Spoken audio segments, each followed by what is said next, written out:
The sky above Aurelia gleamed with the metallic sheen of ionic clouds as the floating city drifted through the stratosphere.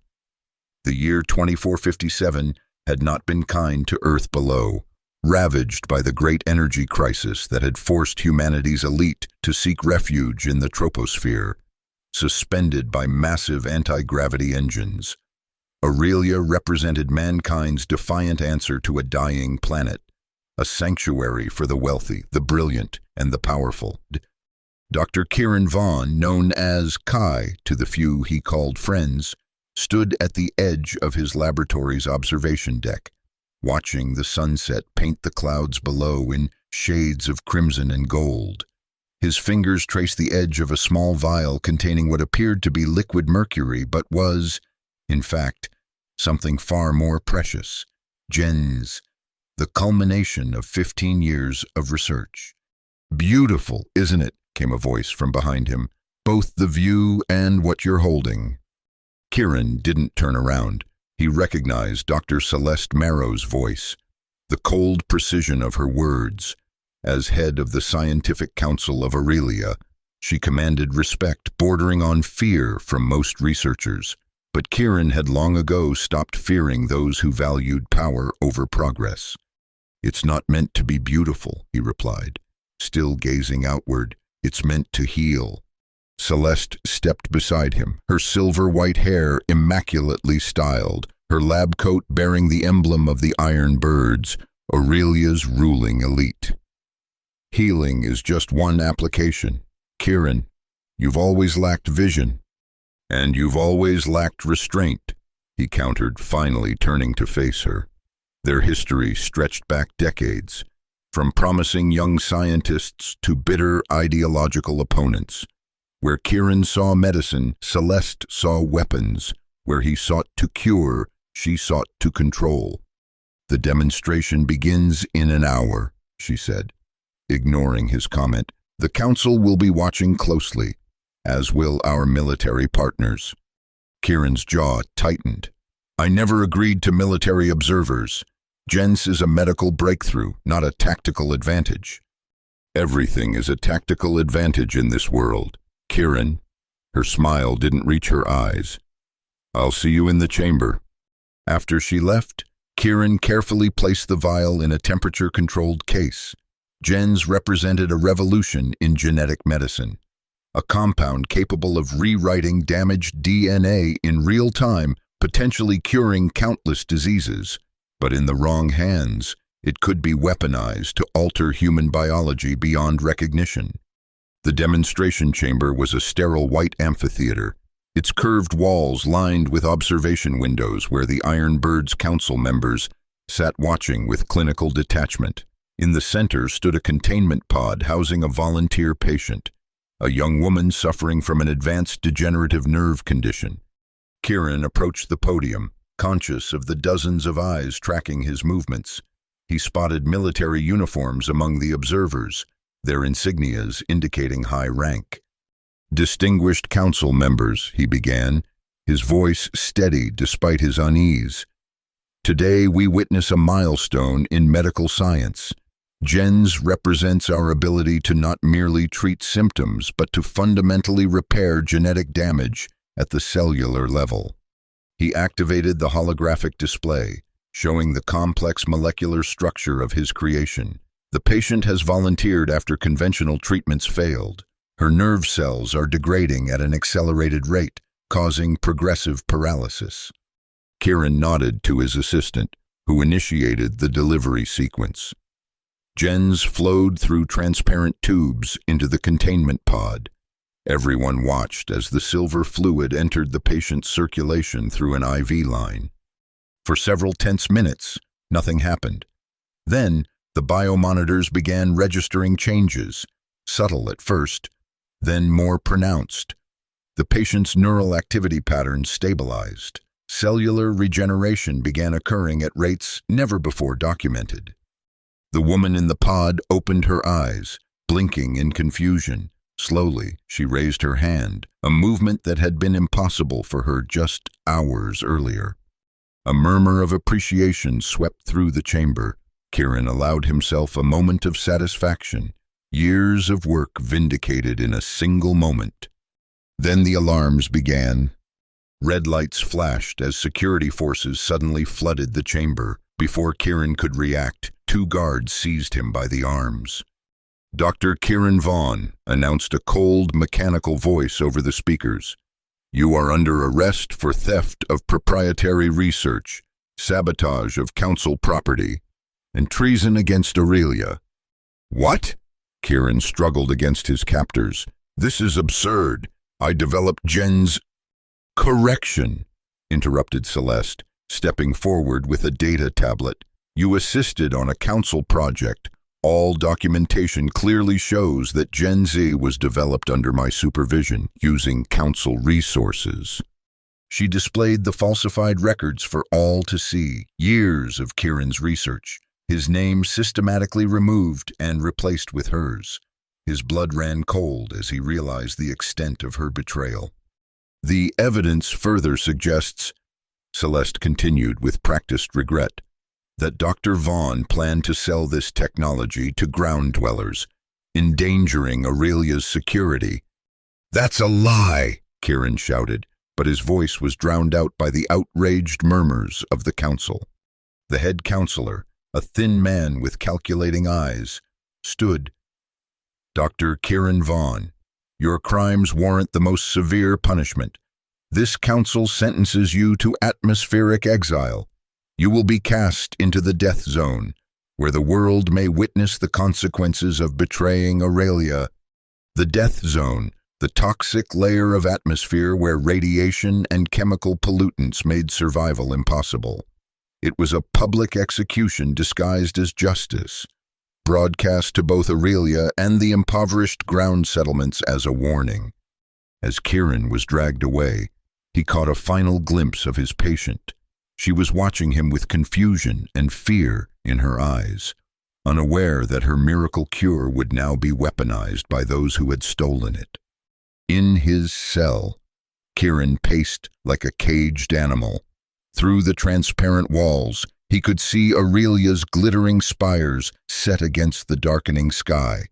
How quickly it had all unraveled. Years of careful research, ethical protocols, and genuine breakthrough, all now twisted and corrupted. He slumped onto the hard bench, head in his hands. Had he been naive? He'd always known Celeste's ambition, her willingness to compromise ethics for advancement. But this level of betrayal, this public execution disguised as justice, it revealed a darkness he hadn't fully comprehended. "Visitor approaching," announced the automated system, interrupting his thoughts. The cell door slid open to reveal a council security officer. "You have 5 minutes," the officer said, stepping aside to allow a woman to enter. Kieran recognized her immediately, Dr. Maya Ishikawa, his former research partner before she'd been reassigned to Celeste's department. "Maya," he said, rising, "are you here to gloat too?" She glanced nervously at the guard. "I'm here to say goodbye to a colleague," she said formally, before lowering her voice, "and to tell you I never believed any of it. This was planned for months. Kieran, Celeste has been falsifying records, redirecting your work. The Gen S demonstration was just theater. She needed a public success before discrediting you." "But why?" Kieran whispered. "What does she gain by sending me to die?" Maya's expression darkened. "Gens does more than heal. In her private labs, she's been pushing it further. There are modifications, enhancements that go beyond medical applications.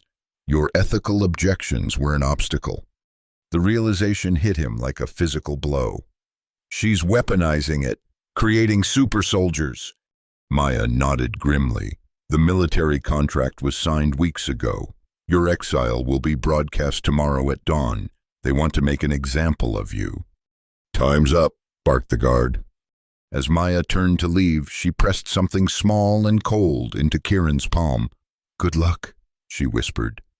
After she left, Kieran uncurled his fingers to find a small metal device no larger than his thumbnail. A transponder of some kind. Or perhaps something else entirely. Whatever it was, it represented his only connection to a world beyond his cell. That night, as Kieran lay sleepless on his hard bench, he turned the small device over in his fingers. It bore no markings, no obvious function. Yet Maya had risked much to give it to him. His thoughts were interrupted by the cell door sliding open. 4 armed guards entered, faces hidden behind reflective visors. "Up," ordered one. "Preparation for transport." Dawn was still hours away. Something was wrong, but Kieran complied, allowing them to secure his hands with electronic restraints that bit into his wrists. They marched him through deserted corridors to a small hangar bay where a prisoner transport craft waited, engines already humming. Unlike the public execution transports, this one was unmarked, designed for stealth rather than spectacle. "What is this?" Kieran demanded. "My sentence was to be carried out at dawn, publicly." The lead guard removed his helmet, revealing a young face with determined eyes. "Change of plans, Dr. Vaughn. I'm Lieutenant Reza. We're with the Resistance." Kieran stared, momentarily speechless. The Resistance, rumored dissidents within Aurelia, who opposed the Iron Bird's increasingly authoritarian rule. Most believed them to be a myth. "Maya sent you?" "Dr. Ishikawa has been our informant for years," Reza confirmed. "But we don't have much time. Celeste's people discovered her communications. She's been arrested." The news hit Kieran like a physical blow. Maya had sacrificed herself to give him this chance. "What's the plan?" he asked, his mind racing. "Get you off Aurelia before they realize you're gone. There are people below who need to know what Gens really is, what Celeste plans to do with it." Below, the Shadow Realms, where the majority of humanity still struggled to survive on a damaged Earth, laboring to send resources upward to sustain Aurelia and other floating cities, those deemed essential enough to serve but not valuable enough to save. As they boarded the craft, alarms suddenly blared throughout the hangar. "Security breach detected. All personnel initiate lockdown procedures." "We've been compromised," Reza cursed, shoving Kieran toward the craft. "Go. The coordinates are pre-programmed." "What about you?" "We'll create a diversion. Now go." The craft's door sealed as Kieran stumbled into the pilot's seat. The navigation system blinked with coordinates leading to a region of the wastelands below. As security forces flooded the hangar, the craft's engines roared to life, automated systems engaging. Through the viewport, Kieran watched Reza and his team exchange fire with Celeste's forces. The last thing he saw before the craft shot from the hangar was Reza falling, struck by energy fire. More lives lost because of him, because of what he'd created. The small craft plunged downward through the atmospheric layers, buffeted by winds. Kieran struggled with the unfamiliar controls, trying to maintain the programmed course as warning signals flashed. Behind him, pursuit crafts launched from Aurelia, their sleek forms cutting through the clouds. "Proximity alert," announced the ship's AI. "Evasive maneuvers recommended." Kieran's scientific knowledge hardly extended to piloting, but desperation proved a quick teacher. He yanked the controls, sending the craft into a steep dive toward a bank of ionic clouds, dangerous to navigate but potentially concealing. The craft shuddered as it entered the electric storm, systems flickering. Lightning struck nearby, illuminating the cockpit in harsh blue flashes. Warning indicators multiplied across the control panel. "Structural integrity compromised," the AI informed him calmly. "Engine function declining. Recommend immediate landing protocol." Below, the wastelands stretched in bleak desolation, once fertile regions transformed by climate collapse into chemical deserts. No place for a human to survive, but better odds than facing Celeste's justice. A sudden explosion rocked the craft. One of the pursuers had fired, grazing the engine housing. The craft spun, systems failing, plummeting toward the surface. Kieran fumbled for the emergency protocols, initiating the escape sequence. The pilot's seat transformed, encasing him in a protective shell as it detached from the disintegrating craft. The escape pod's descent engines fired, slowing his fall, but not enough. Impact was imminent. Kieran braced himself, the small device Maya had given him clutched in his hand like a talisman. The impact came with a bone-jarring crash, then darkness. Consciousness returned gradually, accompanied by pain. Kieran blinked, trying to focus through the cracked visor of his impact suit. Red warning lights flashed, indicating suit integrity compromised. The air scrubbers were failing. With effort, he hit the emergency release, allowing the suit to peel back. Immediately, acrid air filled his lungs, burning with chemical particulates. He coughed violently, fumbling for the emergency respirator in the survival kit. The mask helped, filtering the worst contaminants, but he knew it was temporary. No one survived long in the wastelands without proper equipment. Kieran surveyed his surroundings. The escape pod had crashed into what once might have been a lake, now a crystallized basin of chemical deposits that glittered with toxic beauty in the dim light. In the distance, the twisted ruins of pre-crisis structures protruded from the poisoned earth like skeletal fingers. Above, the pursuit craft circled, scanning for signs of his survival. Their searchlights cut through the hazy atmosphere, methodically sweeping the crash site.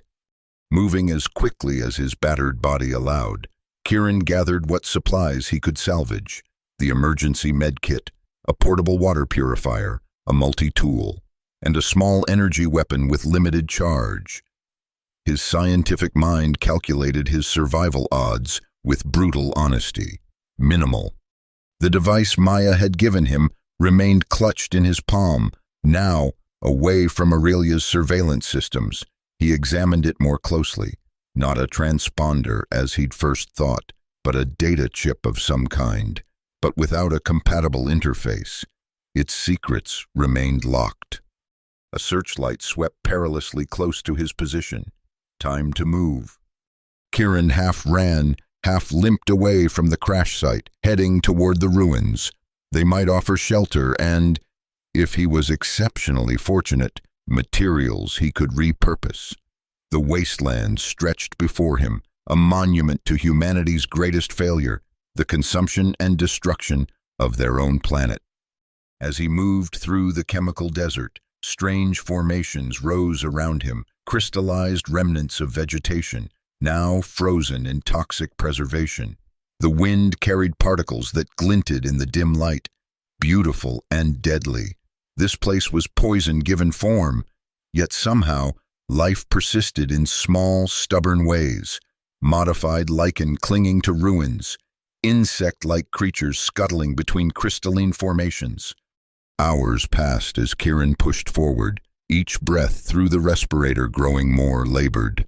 The mask's filters were degrading faster than expected in the hostile atmosphere. His scientific mind calculated new survival odds, from minimal to nearly impossible. As twilight descended, bringing with it a drop in temperature that made his exposed skin burn with cold, Kieran finally reached the ruins. What might once have been a research facility or industrial complex now stood as a skeletal framework, its walls long since collapsed, its purpose lost to time. He found shelter in what remained of a subterranean level, accessible through a partially collapsed stairwell.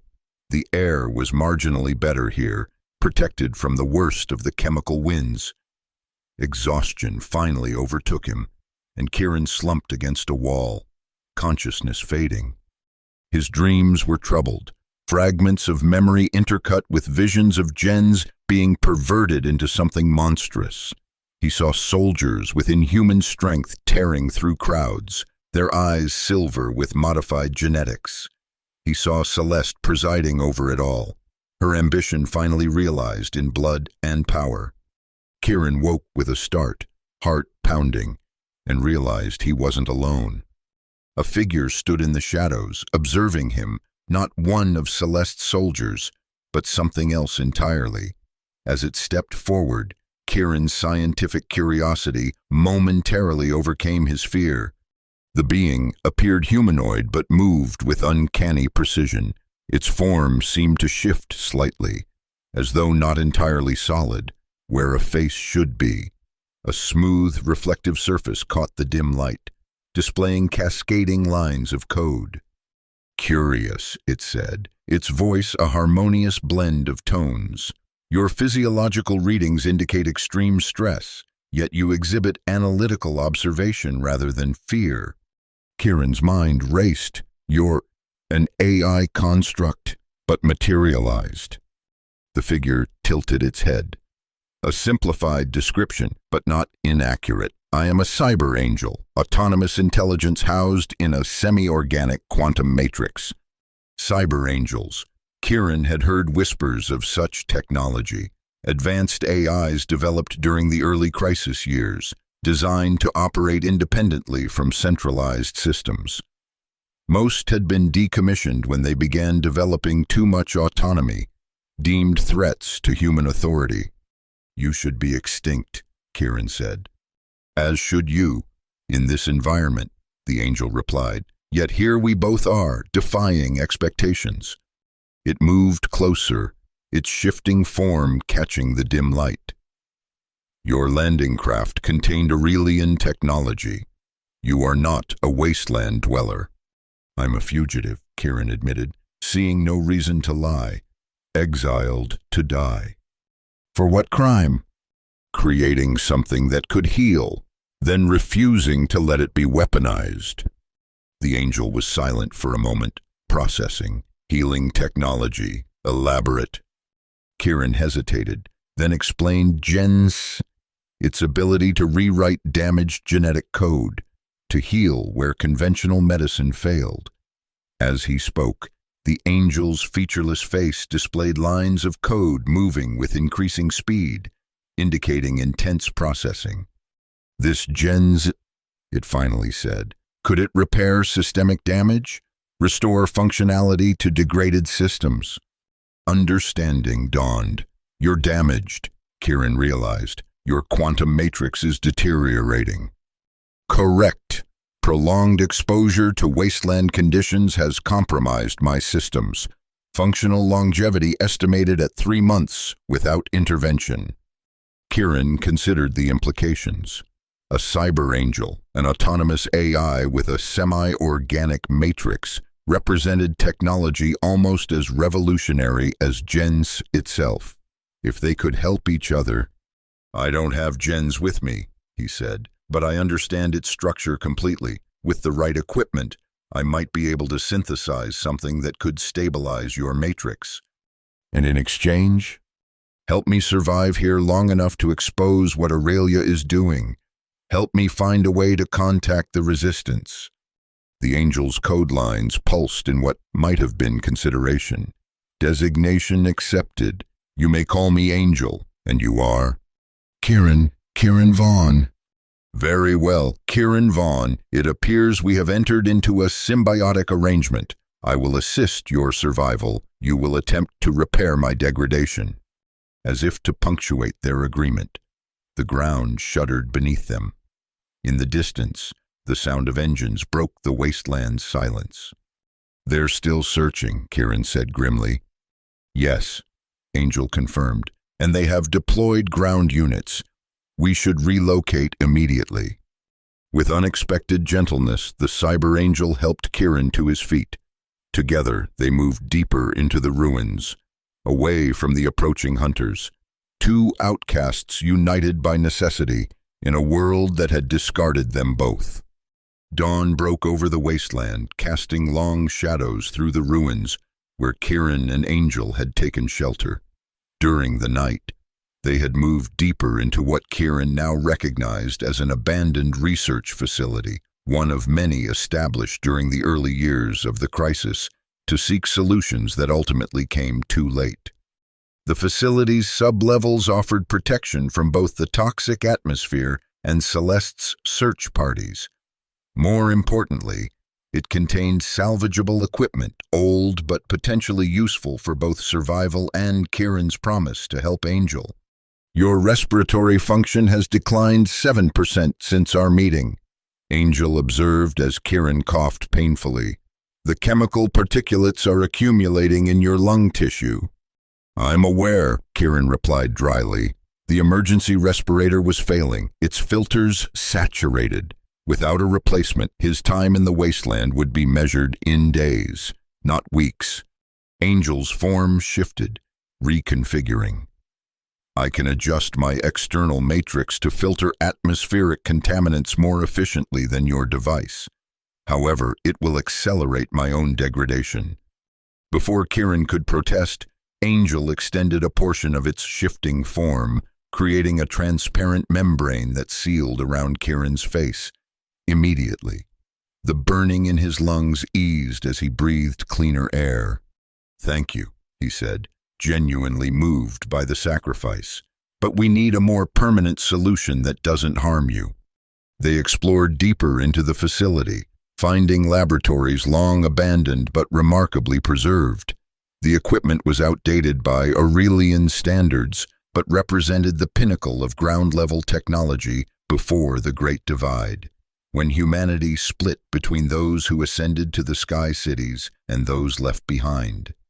"This could work," Kieran murmured, examining a gene sequencer.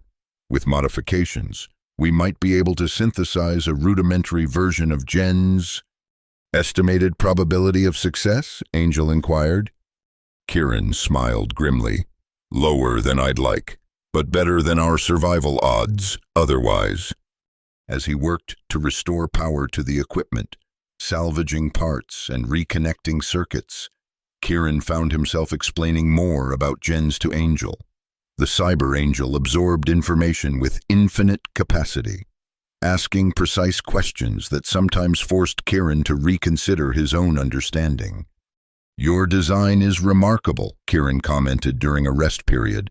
"I've never seen quantum processing integrated with organic components so seamlessly."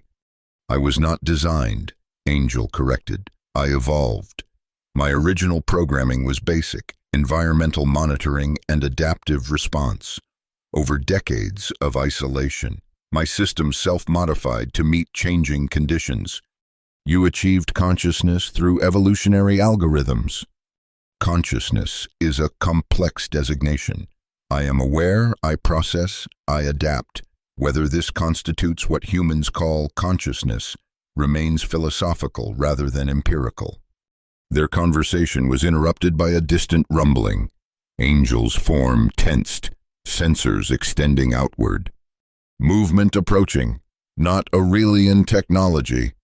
Kieran grabbed the energy weapon, checking its charge, still minimal, but better than nothing. "Wasteland scavengers?" "Unknown, but approaching rapidly." They retreated to a defensible position near the lab entrance, waiting as the rumbling grew louder. Suddenly, the partially collapsed doorway burst open, debris scattering as a makeshift vehicle forced its way through. The vehicle, constructed from salvage parts held together by ingenuity and desperation, skidded to a halt. Its driver leapt out, weapon raised, face hidden behind a wasteland-adapted respirator mask decorated with tribal markings. "Don't move," ordered a muffled but distinctly female voice. "Hands where I can see them." Kieran slowly raised his hands. Beside him, Angel remained motionless, their shifting form momentarily stilled to appear less threatening. "We're not hostiles," Kieran said carefully. "I'm a scientist. This is my companion." The figure approached cautiously, weapon still raised. With her free hand, she removed her mask, revealing a young woman's face marked with chemical burns along one cheek. Her eyes widened as she took in Angel's unusual form. "You're from Aurelia," she said, recognizing Kieran's accent. "What's a sky dweller doing in the dead zone with a cyber angel?" "Trying to survive," Kieran answered honestly. "I was exiled, sentenced to die here." The woman's eyes narrowed with suspicion. "What crime?" "Creating something that could heal people. then refusing to let it become a weapon. She studied him for a long moment, then lowered her weapon slightly. "I'm Lyra, scout for the Phantom Collective, and you've wandered into our territory." The Phantom Collective? Kieran had heard rumors, groups of wasteland survivors who had adapted to the hostile conditions, developing their own society outside Aurelian control. "We monitor all crash landings," Lyra explained. "Usually just scavenge the wreckage, but an Aurelian escape pod with half of Celeste Marrow's security force searching for it, that was worth investigating personally." She gestured to her vehicle. "More patrols are coming. If you want to live, you come with me now. Both of you." Kieran hesitated, glancing at Angel. The Cyber Angel's featureless face revealed nothing, but they had little choice. Survival meant taking risks. "We'll come," Kieran decided, "but I need to bring some of this equipment. I'm working on something that could help us all." Lyra's expression hardened. "No Aurelian tech in our settlement. Too dangerous." "It's not Aurelian," Kieran countered. "It's old world, pre-crisis. And what I'm developing could be the key to healing the damage the crisis caused, to people and maybe even to the environment." Something flickered in Lyra's eyes, a hunger for hope long suppressed. "2 minutes, take what you can carry. Then we go." As they loaded essential components onto Lyra's vehicle, Angel moved close to Kieran.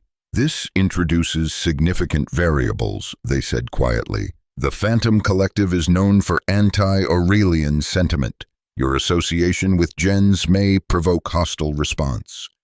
"Or it might be our best chance," Kieran replied. "We need allies, Angel, and these people have survived conditions that should have killed them.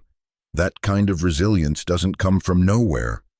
The journey through the wasteland was treacherous, Lyra's vehicle navigating terrain that seemed impassable, crystallized lakes, chemical dunes, and the skeletal remains of once great cities. She drove with the confidence of someone born to this harsh world, following paths visible only to those who had learned to read the wasteland's deadly language. As they traveled, Kieran studied their guide. Lyra couldn't be older than 25, yet she carried herself with the weathered determination of someone who had faced death daily and refused its embrace. The chemical burns on her face told a story of survival, of adaptation to conditions that Aurelian science had deemed unsurvivable. "How do you do it?" he finally asked. "Survive out here without protective technology?" Lyra's laugh was sharp. "Who says we don't have technology? Just because we don't float in the clouds doesn't mean we stopped inventing." She tapped her chest, where Kieran noticed a subtle bulge beneath her clothing. "Implanted filters, genetically modified lung tissue, metabolism adapted to process low-level toxins." "You've modified yourselves," Kieran realized with scientific fascination. "We evolved," she corrected, echoing Angel's earlier words. "Those who couldn't didn't survive. Natural selection, accelerated by necessity." Hours later, they approached what appeared to be nothing more than a massive pile of rubble, the collapsed remains of a pre-crisis arcology. But as they drew closer, Kieran saw the subtle signs of habitation, disguised ventilation shafts, carefully concealed lookout posts, the faint shimmer of a camouflage field. "Welcome to Phantom Haven," Lyra said, steering toward what looked like a solid wall but proved to be a holographically disguised entrance. "Home to 5,000 survivors who refused Aurelian salvation and its costs." The vehicle passed through the false wall into an enormous cavern formed by the arcology's collapse. Within this protected space, life flourished in ways Kieran had thought impossible in the wasteland. Hydroponics gardens grew adapted plants. Recycling systems captured and purified every drop of moisture. Communities had formed in the interconnected chambers of the fallen structure. People moved about with purpose, many bearing similar chemical scarring to Lyra's, all watching the newcomers with undisguised suspicion. Children, actual children, surviving in this environment, peered curiously from behind barriers. "You have children here," Kieran said, unable to hide his astonishment. In Aurelia, birth rates had plummeted despite advanced medical technology. The floating city's population sustained more through selective immigration than natural growth. "Life finds a way," Lyra replied simply, "even here, especially here, where we remember what it means to be human." She led them to a chamber that had once been a research lab, now repurposed as a meeting space. Several older individuals waited, their faces bearing the marks of long wasteland exposure, their eyes sharp with hard-earned wisdom. "Council of Elders," Lyra announced. "I've brought the Aurelian fugitive and his companion." An elderly woman stepped forward, her once dark hair now white, her face a map of survival etched by time and chemical exposure. "I am Dayu, First Elder. You stand before us, Kieran Vaughn, creator of Gen C." Kieran couldn't hide his surprise. "You know who I am?" Dayu's smile was thin. "We may be groundlings to your kind, but we are not ignorant. We have our sources in Aurelia. We know of your work, your sentence, and Celeste Marrow's betrayal." "Then you know why I'm here?" "We know what you claim," corrected another elder, a man with a mechanical prosthetic replacing his lower jaw. "But intentions matter less than actions in the wasteland." Dayu raised a hand for silence. "What matters is what you bring to our community. Sky Dweller, what does Gens offer those already transformed by the wasteland? Why should we risk Celeste's wrath by harboring you?" It was a fair question. Kieran looked around the chamber, at the faces marked by survival against impossible odds, at the community built from the ruins of a broken world. "Gens can heal genetic damage," he began carefully, "but that's just the beginning. In its complete form, it doesn't just repair, it adapts. It could stabilize the mutations you've already developed, make them more efficient, less painful."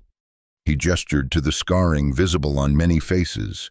"It could repair cellular damage from chemical exposure, extend lifespans shortened by radiation." The elders exchanged glances, but Kieran wasn't finished. "And beyond human applications, a modified version could potentially begin healing the environment itself. Engineered microorganisms carrying Gen C properties could start breaking down toxic compounds, restoring soil viability. It wouldn't be fast, but it could be the start of reclaiming the world below the clouds."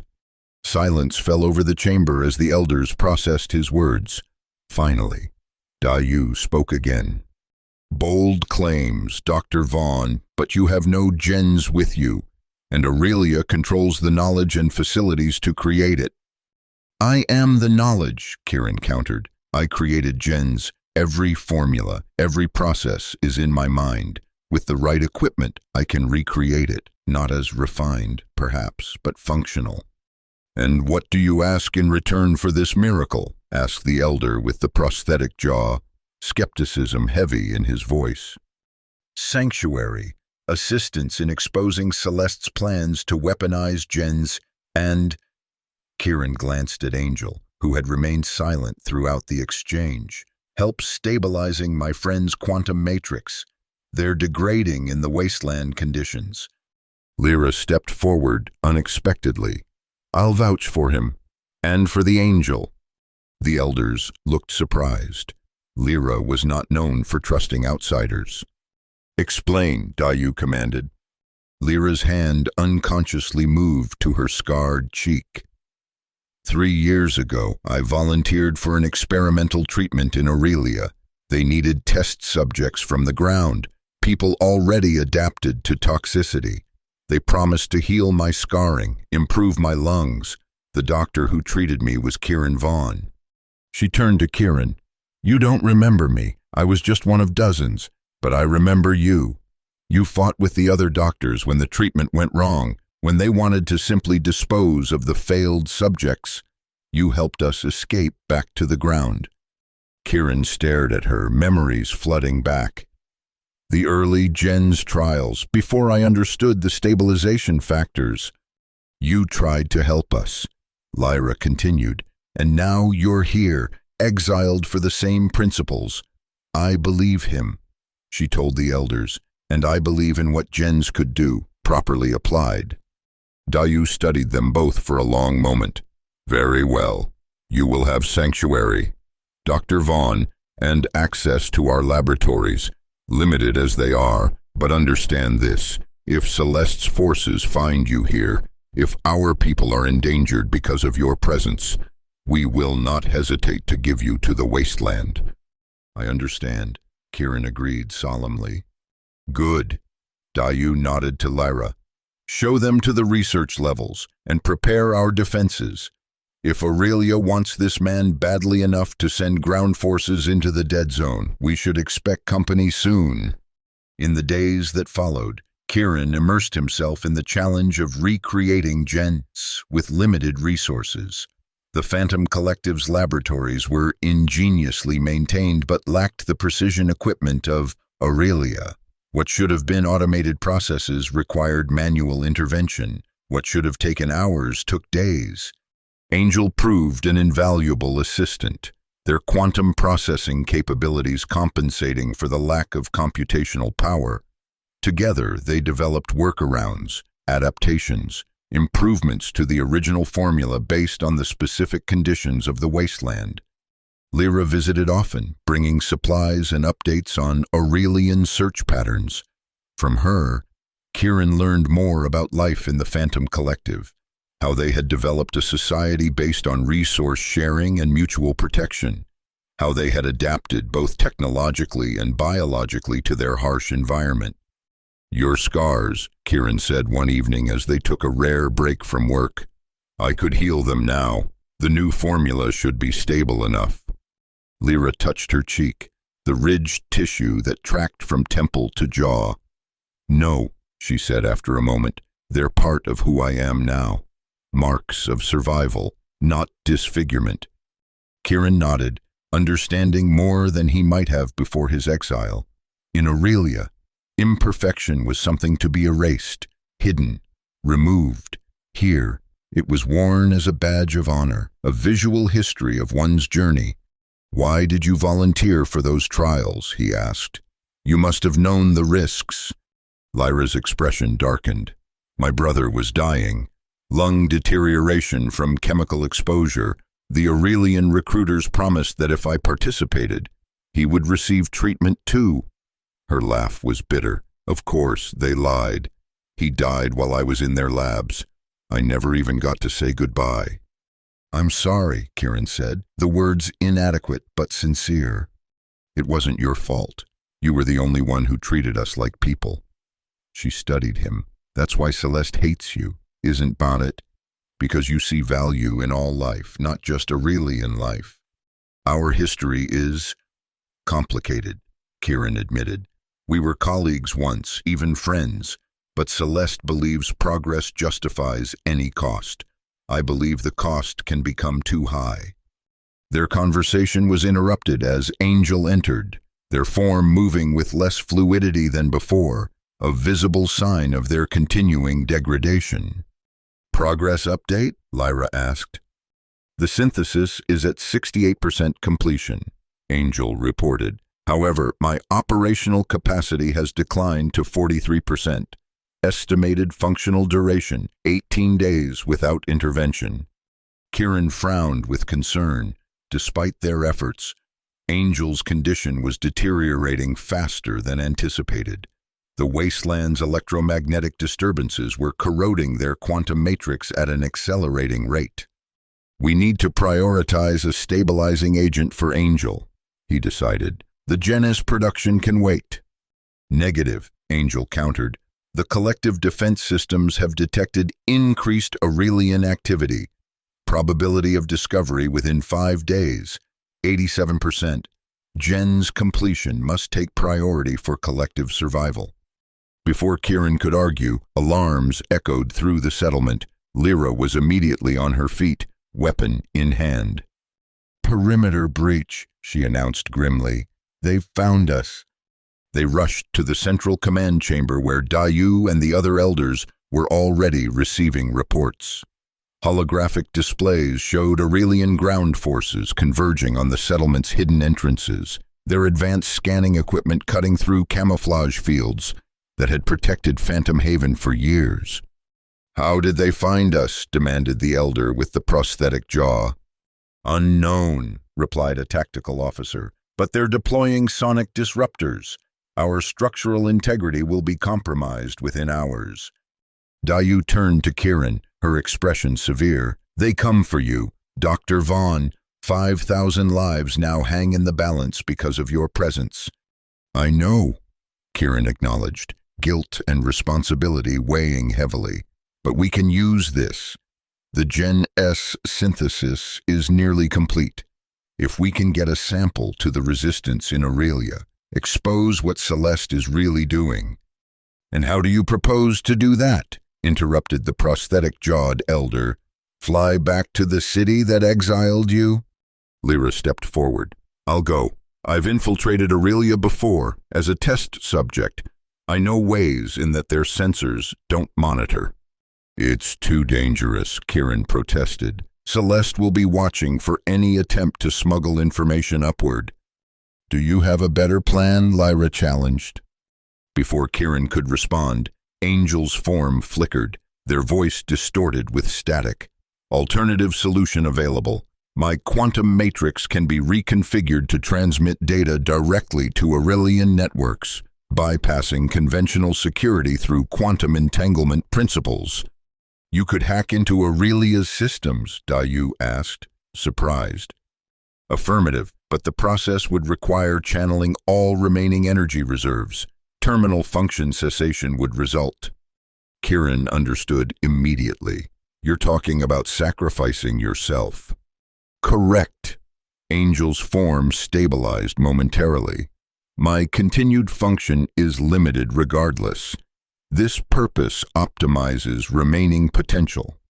A heavy silence fell over the chamber, broken only by the distant sound of Aurelian sonic weapons beginning their assault on the settlement's outer defenses. "No," Kirin said firmly, "there must be another way. The gen synthesis is nearly complete. It could stabilize your matrix. Probability of successful stabilization before terminal degradation, 12%. Angel replied. Probability of successful data transmission to expose Celeste Marrow's activities, 78%. The logical choice is clear. Lyra placed a hand on Kirin's shoulder. "Sometimes the only way forward requires sacrifice," she said softly. "Your angel understands this. So must you." Kirin looked around the chamber, at the elders preparing to defend their home, at the tactical officers coordinating evacuation routes, at Lyra with her scarred face and unwavering determination. These people had survived by making impossible choices, by accepting harsh realities without surrendering to them. "All right," he conceded, turning to Angel, "but we're going to make it count. We need more than just data transmission. We need a global broadcast that Celeste can't shut down." Dayu's eyes narrowed with interest. "What do you propose?" "Aurelia maintains public broadcast channels, propaganda feeds that reach both the city and ground settlements. If Angel can access those channels, we can expose Celeste's plans to everyone simultaneously." "The broadcast would need to be compelling," the prosthetic-jawed elder noted. "Irrefutable evidence, not just accusations." "I have that evidence," Kirin said, producing the small device Maya had given him. "Data records of the military applications Celeste has been developing. Authorization codes, test results, everything needed to prove what gens is being twisted into." Angel extended a portion of their form, interfacing with the device. "Data authenticated, sufficient for evidentiary purposes." Dayu nodded decisively. "Prepare your broadcast. Dr. Vaughn, we will hold off the Aurelian forces as long as possible." She turned to her people. "Begin evacuation protocols. Priority to children and essential knowledge keepers." As the command center emptied, Kirin, Lyra, and Angel retreated to the laboratory where the gen's synthesis was nearing completion, while Angel began the complex process of reconfiguring their quantum matrix for the transmission. Kieran worked frantically to finalize the formula. "This is the key," he explained to Lyra, indicating a sequence of molecules on a display. "The stabilizing element that makes gens adapt rather than destroy." Celeste removed it from her military version, allowing for aggressive genetic modification without limitations. Lyra studied the display. "And this version, your version, it could help our people stabilize the mutations we've developed to survive?" "Yes," Kieran confirmed, "and potentially begin healing the environment itself, in time." A tremor shook the laboratory as Aurelian sonic weapons battered the settlement's outer structure. Time was running short. "Transmission preparations at 89%, Angel announced, their form now pulsing with energy as they channeled their remaining resources. However, Aurelian counter-intrusion systems are formidable. To ensure successful penetration, I must access their central broadcast hub directly." The tower, Kieran realized, Aurelia's central communications spire. "But that's impossible. It's the most heavily guarded structure in the city." "Not impossible," Lyra countered. "Just difficult. The question is how to get there when we're trapped here." Another tremor, stronger this time. Dust fell from the ceiling as structural supports began to fail. "I need to finish this first," Kieran insisted, turning back to the Gen C synthesis. "If we're going to expose Celeste, we need to offer an alternative. Proof that gens can heal rather than destroy." As he worked, Lyra monitored the settlement's defenses through a portable display. "Outer barriers failing," she reported grimly. "They'll breach the main chambers within the hour." "Synthesis complete," Kieran announced finally, holding up a vial of silvery liquid. "It's not as refined as the Aurelian version, but it's stable." Angel's form shifted toward them. "My transmission preparations are also complete. I am ready to initiate the process." Kieran hesitated, then handed the vial to Lyra. "Take this. Get it to the evacuation teams. If anything happens to me, this formula could still help your people." Lyra accepted the vial, securing it in a protected inner pocket. "And what about you?" "I'm going with Angel, to the tower." "That's suicide," Lyra protested. "Maybe," Kieran acknowledged, "but Angel can't interface with the broadcast systems alone. They'll need human authorization codes I have as a former council scientist." Before Lyra could argue further, the laboratory door burst open. An elder rushed in, face streaked with dust and blood.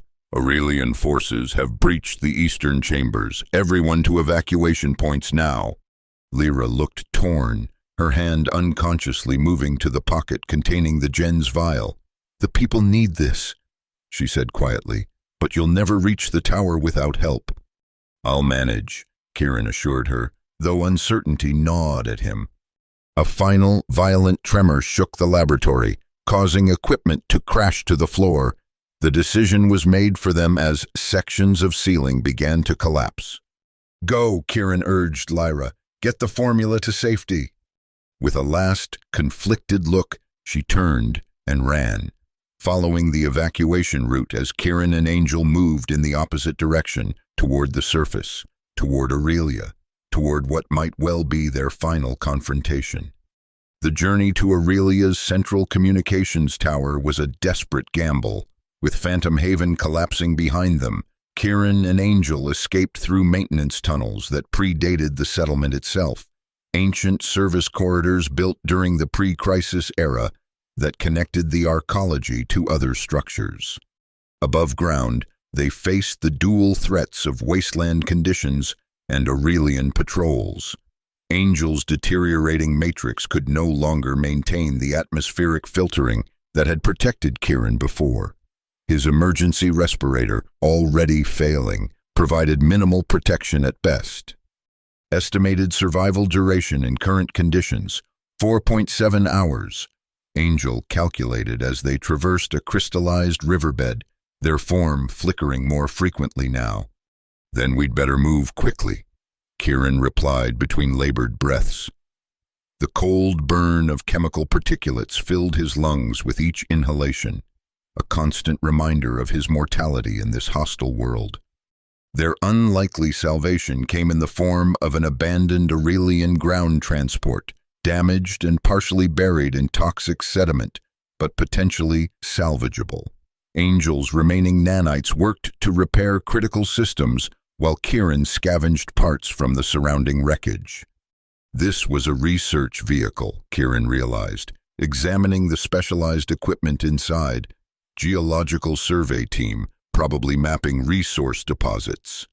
Operational status restored to 42%, Angel announced, sufficient for atmospheric ascension with modifications. The modifications involved stripping the vehicle to its essential components, sacrificing everything for thrust and basic life support. As Kieran worked, he couldn't help but reflect on the irony, using Aurelian technology to infiltrate the very city that had exiled him. With makeshift repairs complete, they launched into the toxic atmosphere, the vehicle shuddering dangerously as it climbed through layers of chemical clouds.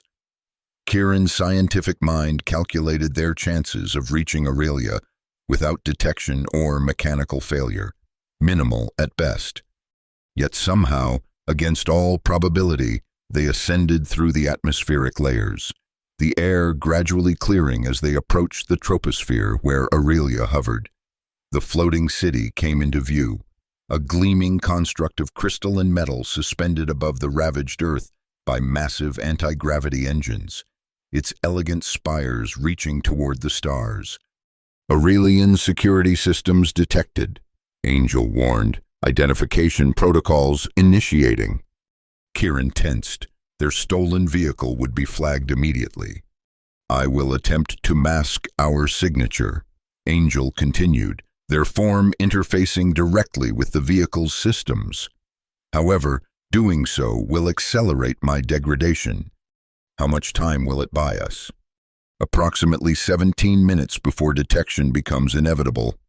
17 minutes to reach the tower, penetrate its defenses, and initiate the broadcast. Impossible odds, but they had come too far to turn back. As they approached Aurelia's underside, a maze of maintenance hatches, waste disposal chutes, and emergency access points, Kieran directed them toward a seldom-used service entrance. During his years as a council scientist, he had memorized Aurelia's infrastructure, including its vulnerabilities. Maintenance hatch 47B, he instructed. It connects to utility corridors that run beneath the central district. The vehicle docked with precision, magnetic clamps engaging to secure it against the city's underside. As the airlock cycled, Kieran felt the familiar pressure change that signaled return to Aurelia's carefully controlled environment. Clean air filled his lungs, almost painfully pure after days in the wasteland.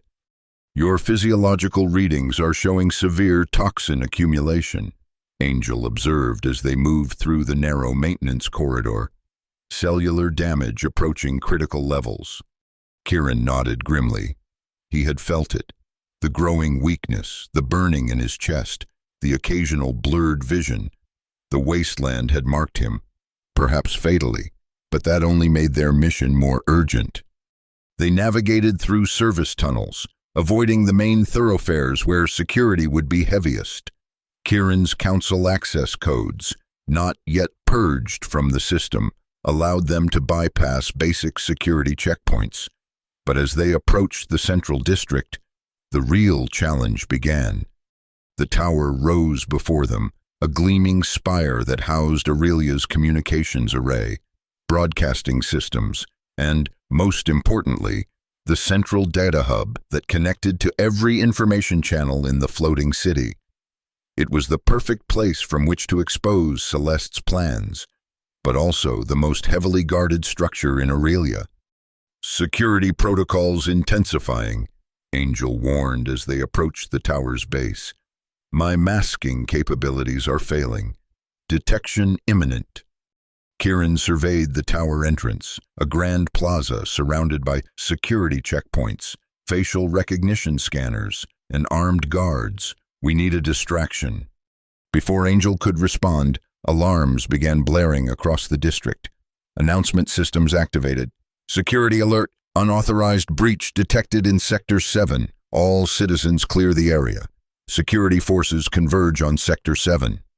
Confusion spread through the plaza as citizens hurried away and guards mobilized toward the reported breach, in the opposite direction from the tower. I don't understand, Kieran said. They should be looking for us. An alternative intrusion has been detected, Angel confirmed, analyzing the security feeds. Multiple intrusion points, organized patterns suggesting deliberate strategy. Realization dawned. The resistance, they're creating a diversion. Probability 94%. Angel's form pulsed weakly. We should utilize this opportunity. They moved quickly across the now emptying plaza, using the confusion to approach the tower's service entrance. Kieran's access code still worked, a surprising oversight in Celeste's security protocols, allowing them into the building's maintenance levels. The broadcast center will be near the top, Kieran explained as they entered a service elevator. Level 87, maximum security. My remaining functional capacity is at 21%, Angel informed him, their form now barely maintaining cohesion. Sufficient for one complete system integration, but with no redundancy. One chance, Kieran murmured. Let's make it count. The elevator ascended smoothly, each passing level increasing the risk of discovery. When the doors opened at level 87, they faced an empty corridor, another stroke of fortune amid impossible odds. The security forces must be responding to the breaches elsewhere, Kieran realized. They moved swiftly toward the broadcast center, a circular chamber at the tower's heart. Through transparent walls, they could see the enormous data processors that controlled Aurelia's information flow, and beyond them, the city itself, gleaming in the afternoon sun, its citizens unaware of the corruption at its core. The broadcast center's doors required highest-level authorization. Kieran placed his palm on the scanner, knowing his credentials had certainly been revoked. Access denied, announced the system predictably. Security alert initiated. Angel moved forward, their deteriorating form pressing against the security panel. Beginning override sequence, they announced, their voice distorted with increasing static. Quantum matrix reconfiguration commencing. The panel sparked as Angel's nanites infiltrated its circuitry, forcing connections that bypassed normal protocols. The door shuddered, then slid open. Inside, technicians turned in shock as Kieran and Angel entered. This area is restricted, began one, reaching for an alarm switch. Too late for that, Kieran said, nodding toward the already flashing security alerts. You have two choices. Stay and become implicated in what's about to happen, or leave now and maintain plausible deniability. The technicians exchanged glances, then hurriedly evacuated, survival instincts overriding loyalty to protocol. We have minutes at most before security forces arrive, Kieran said, moving to the central console. Angel, are you ready? The Cyber Angel's form was now barely recognizable, their matrix degrading rapidly as they channeled their remaining energy. Ready, initiating integration with broadcast systems. Angel flowed onto the central processor, their nanites spreading across its surface like quicksilver. The room's lights flickered as power redirected, displays activating across the walls. Kieran worked frantically at the console, preparing the data from Maya's device, the evidence of Celeste's military applications for Gen Says, the falsified records, the planned deployment of genetically modified soldiers. As Angel's integration progressed, Aurelian security protocols fell one by one. Broadcasting channels accessed, Angel announced, their voice now coming from the room's speakers rather than their dissolving form. Ready to transmit on your command. Kieran's fingers hovered over the final authorization. One command would send the truth to every screen in Aurelia and the ground settlements below, exposing Celeste and potentially changing the course of human development. The doors burst open, security forces flooded in, weapons raised, and behind them, stepping forward with cold composure, was Celeste Marrow herself. "I must admit, Kieran," she said, surveying the scene with clinical interest, "your survival skills exceed expectations. From death sentence to breaking into the most secure facility in Aurelia, quite impressive." "It's over, Celeste," Kieran replied, his finger still poised above the transmission command. "One touch, and everyone knows what you've been doing with gens, the military applications, the human experiments, all of it. And you think that will turn the public against me?" Celeste laughed softly. "In a world fighting for survival, weapons are as necessary as medicine. The people will understand that strength ensures continuation." "At what cost?" Kieran demanded. "Creating super soldiers who are barely human, sacrificing ethics for power?" "Ethics." Celeste spat the word like poison. "Ethics don't protect cities from collapse. Ethics don't feed populations when resources fail. Power does that. Control does that." She gestured to the security forces. "And I have that power." "Not for long," Kieran said, and pressed the command. Screens throughout the chamber flickered, then stabilized, displaying the Aurelian broadcast symbol. Angel's voice emanated from every speaker. "Transmission commencing. Broadcast integrity 100%. Celeste lunged forward, but too late. The data began streaming, laboratory footage showing test subjects undergoing painful transformations, military contracts specifying combat applications. Celeste's own reports detailing acceptable casualties in the development process. "Shut it down," she screamed at her security team. "Override the system." "Unable to comply," reported a technician frantically. "The AI has integrated with the core processors. Attempting to disconnect would crash the entire network." On screens across Aurelia and in settlements below, citizens watched as the evidence unfolded.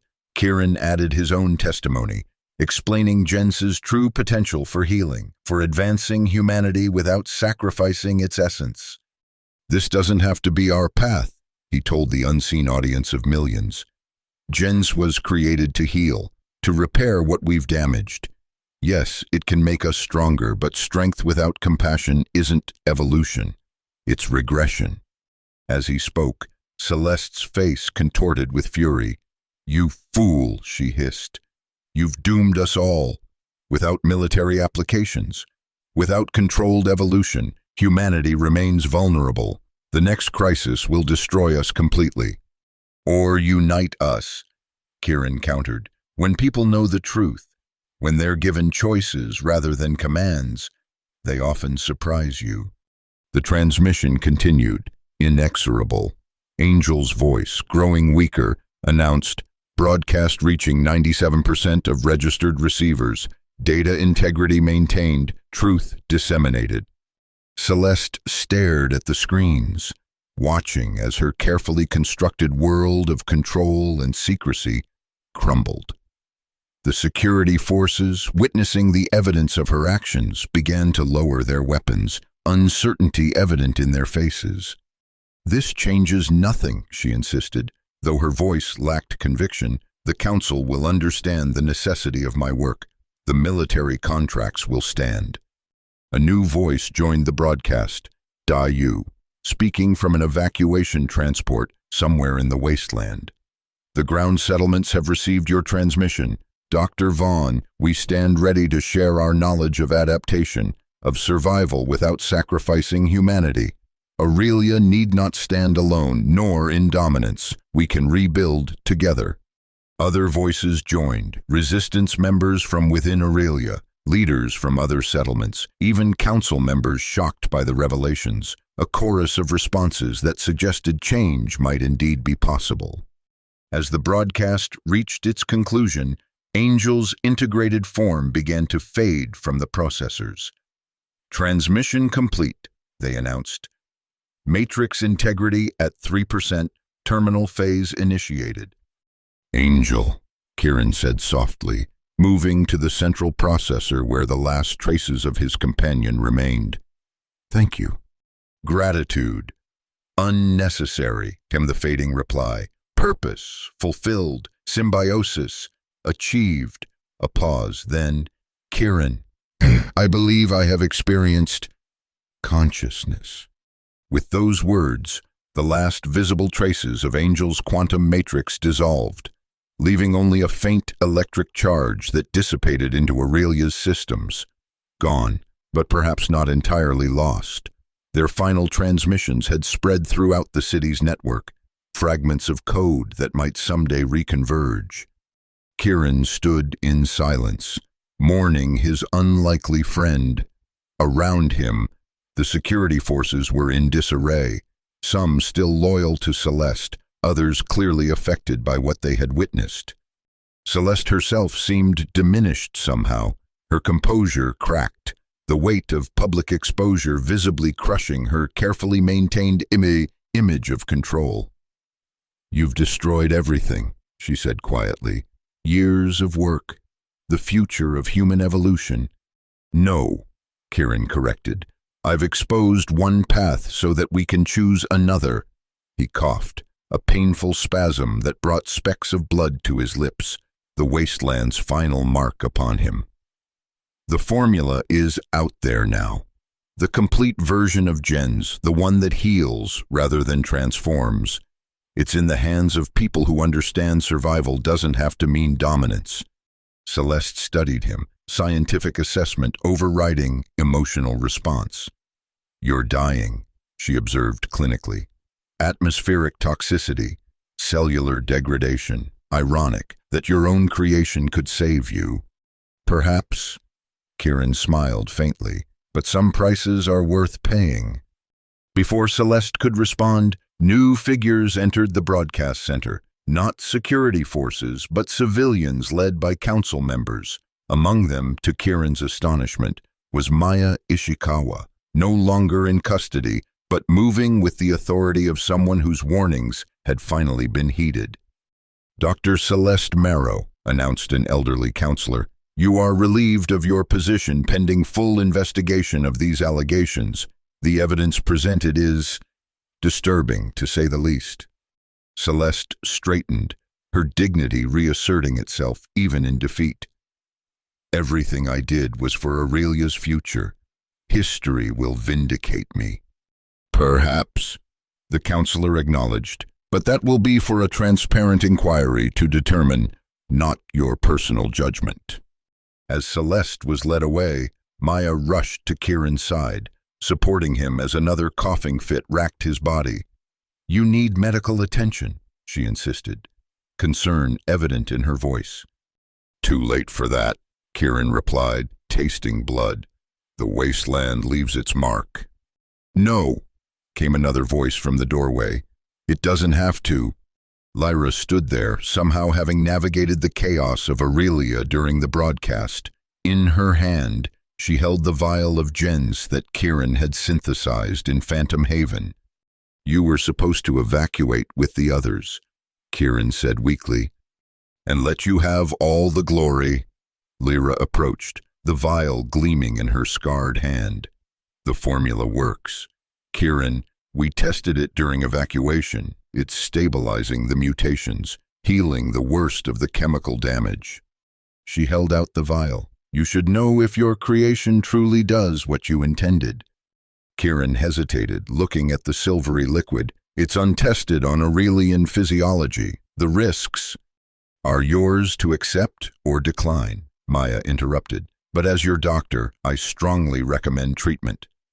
The room had filled with onlookers, council members, security personnel, technicians, all witnessing this moment of choice. In their faces, Kieran saw the same question that had haunted humanity since the crisis. How far would they go to survive? And what would they sacrifice in the process? His answer came not in words, but in action.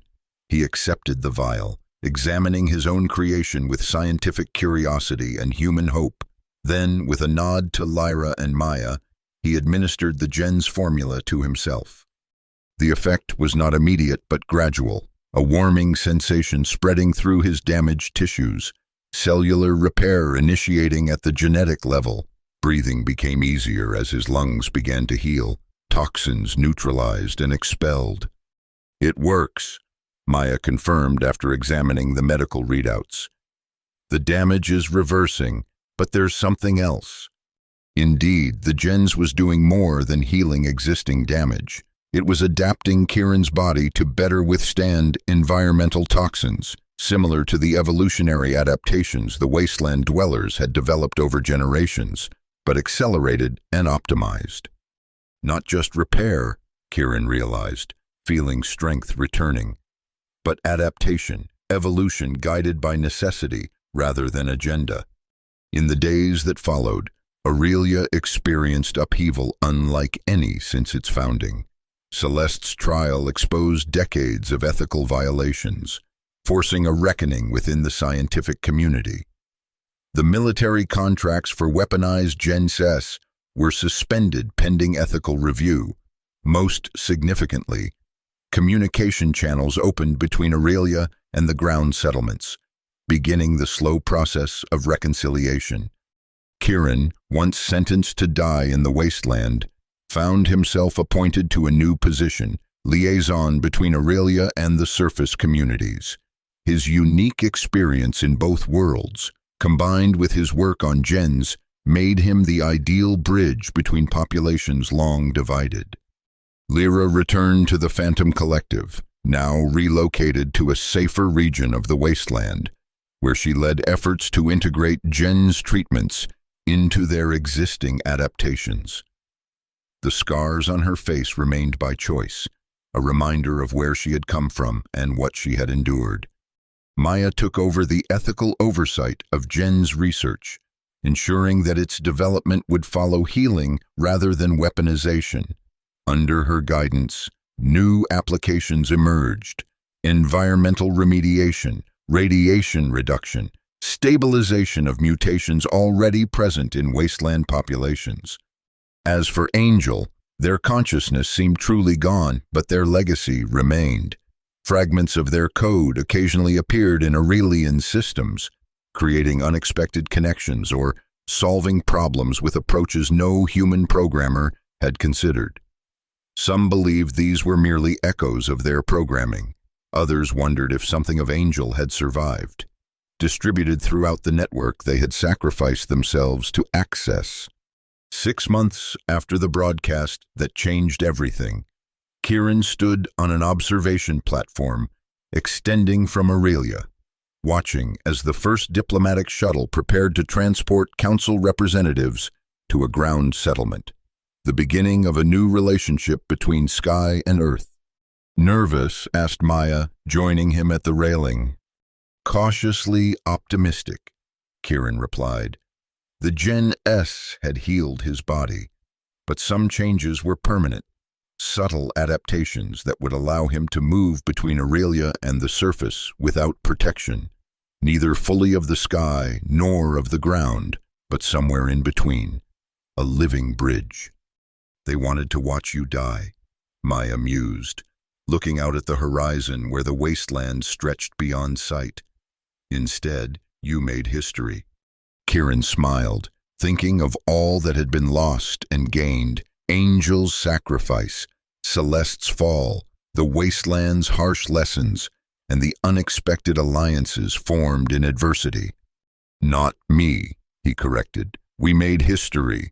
All of us who refuse to accept that survival must come at the cost of our humanity." As the shuttle launched, beginning its descent toward the surface, Kieran watched it shrink against the vast sky. Beyond the atmosphere, stars waited, boundaries yet to be crossed, challenges yet to be faced. Who knew what limits remained to be transcended? The question wasn't whether humanity would continue to evolve. The question was what they would choose to become, and whether they would make that choice together.